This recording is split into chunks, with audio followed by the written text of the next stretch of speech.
Tonight, in Los Angeles, the United States opens its first home World Cup in over 30 years against Paraguay, in front of what will likely be the largest crowd ever to watch a U.S. soccer team play on home soil.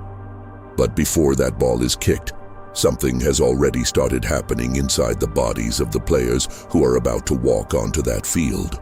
Sports science has a very specific name for it: choking. Not in the sense of weakness, it's a real neurological mechanism, and it can affect even the most talented athlete on the planet.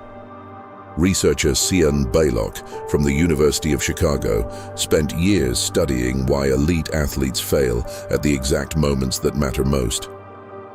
Her explanation, known as explicit monitoring theory, works like this.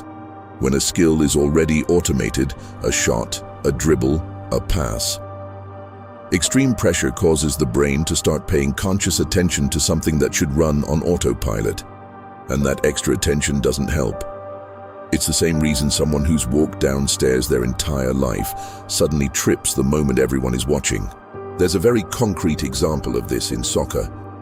Norwegian researcher Geir Jordet analyzed decades of penalty shootouts. Players who avoid looking at the goalkeeper before taking the shot, or who rush toward the ball too quickly, miss significantly more often. It's not a lack of skill. It's the body entering a kind of flight response before the kick even happens.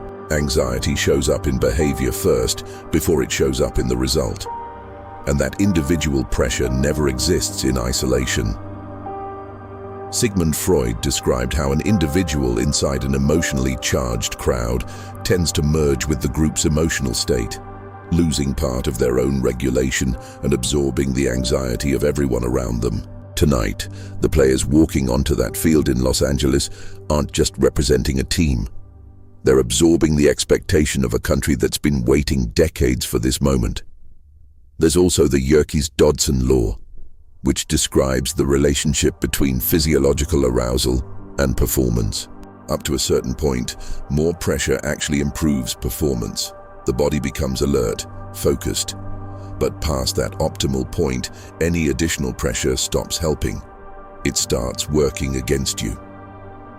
The difference between a player who rises to the occasion and one who fades is where that specific moment of pressure placed them on that curve. So when you watch tonight's game, it's worth paying attention to another layer beyond the scoreline. Every rushed pass, every player who looks disconnected from the game, might not be about skill at all. It might be the sound of an entire country's expectation arriving at the nervous system of someone standing on that field, deciding in a fraction of a second whether to rise or to freeze.